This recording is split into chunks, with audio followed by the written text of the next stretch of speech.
Agora que passou o carnaval, época de folia e curtição, vamos falar da mononucleose, conhecida como doença do beijo. Sobre esse assunto, a gente conversa com o ginecologista Alberto Sandes. Doutor Alberto, bem-vindo ao BG mais uma vez, bom dia. É sempre um prazer estar com vocês aqui, Bruno, e contribuir ainda mais pode ter certeza. A gente está nesse período de pós-carnaval, acho que é o momento exato para falarmos da doença do beijo, porque tem muita gente que aproveita esse período de muita curtição, mas o que é essa doença, doutor? É um nome até triste, né? Doença do beijo, um ato tão afetuoso, né?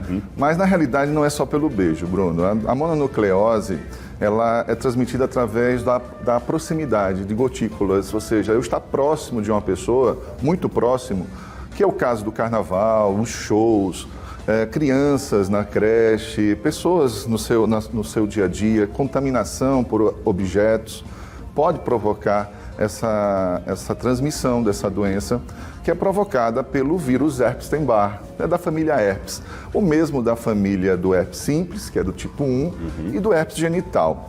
Ela não é considerada uma doença sexualmente transmissível. Isso é importante a gente falar muito. Por quê?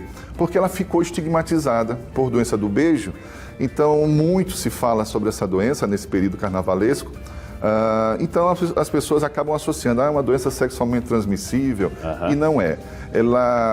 Mais de 90% da população mundial já teve contato com essa doença e muitas vezes assintomática, principalmente na infância.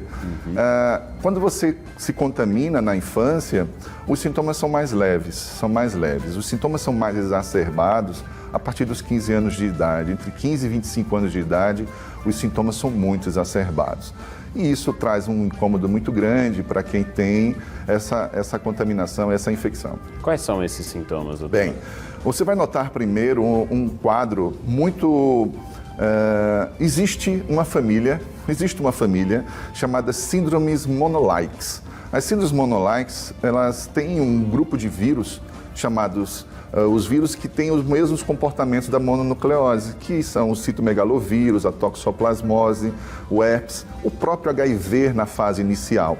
Então, assim, são sintomas muito parecidos, só que no caso da mononucleose, ela pode começar com uma febre muito alta, e essa febre pode ser persistente por mais de 10 dias, um quadro de dor na garganta muito forte.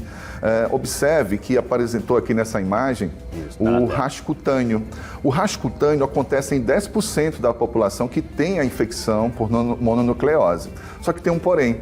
Nós, principalmente nós brasileiros, temos uma mania de, quando você tem uma dor na garganta, tomar logo um antibiótico, né? Sem a prescrição médica. Isso que está aparecendo agora na tela, que é o rasgo cutâneo, ele se exacerba em mais de 90% quando você faz o uso de um antibiótico muito comum, que é da família das penicilinas, dos beta-lactâmicos, no contexto geral. Como a amoxicilina. A amoxicilina, estou com dor na garganta, está com a placa. Como aparece a placa na garganta, exacerba, e você toma um antibiótico, exacerba esses sintomas. Observem. Até aqui na imagem, né? Isso. Você vai notar também a presença de linfonodomegalias. Nós temos uma barreira protetora, que são os nossos linfonodos, que fica geralmente aqui na região da cervical, axila, virilha, e no meio aqui do nosso tronco, que em toda parte existem esses linfonodos, pelve, tudo. Para traduzir isso, são as famosas ínguas. Quando esses linfonodos, com essa linha de defesa, essa barreira de defesa, inflama, infarta, o nome correto de dizer isso, apresenta as linfonodomegalias e essas ínguas apresenta com maior intensidade, com maior volume nessa região cervical, além de apresentar placas na garganta. E essas placas são muito comuns. E é isso que traz a confusão quando as pessoas estão com dor de garganta, estou com febre, estou com uma faringite bacteriana e tomam antibiótico, apresenta o rasgo cutâneo. Isso é importante porque, bem, essa fala de hoje, Bruno, com vocês aqui, está sendo de grande valia, porque as pessoas vão perguntar assim: Alberto, tem tratamento para mononucleose? não tem tratamento específico à mononucleose. Então, por que está se falando sobre isso, já que não tem tratamento? Porque você tem que diferenciar de outros quadros, principalmente aqueles que eu já citei, HIV, citomegalovírus, toxoplasmose, mas não só por isso. A mononucleose, ela tem como uma característica o aumento do baço e do fígado. E se você não fizer o repouso adequado, você pode provocar uma ruptura desse baço e levar à morte.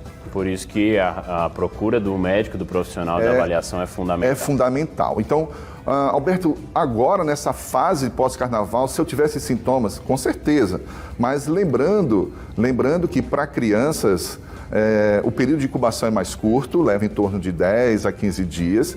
Então, se ela teve contato hoje, entre 10 e 15 dias, vai ter esses sintomas, febre alta. Na criança é mais assintomático, como eu disse inicialmente, mas pode ter. Mas no adulto, não. No adolescente, no adulto jovem, pode aparecer depois de 2 meses, entre 40 e 60 dias após a contaminação. Então, é importante que, após esse período carnavalesco, você teve esses sintomas, febre alta, presença de linfonodos megalias, placa na garganta, notou uma dor importante no abdômen, deve ser avaliado rapidamente. Fica atento a esses sintomas, doutor. Muito obrigado pela participação aqui com a gente. Uma boa semana. Obrigado, vocês também.